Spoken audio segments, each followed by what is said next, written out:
UN Refuge Agency calls for the rescue of Rohingya stranded in the Andaman Sea. US Blinken vows firm action against Myanmar military.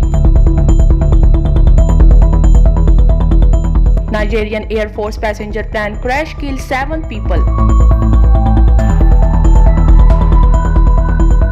A 5-day second plenary meeting of FATF under the presidency of Germany begins in Paris on Monday.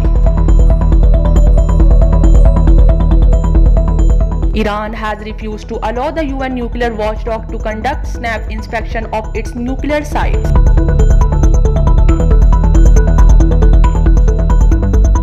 UN chief calls for a global ceasefire to enable humanitarian access for delivery of the COVID-19 vaccine.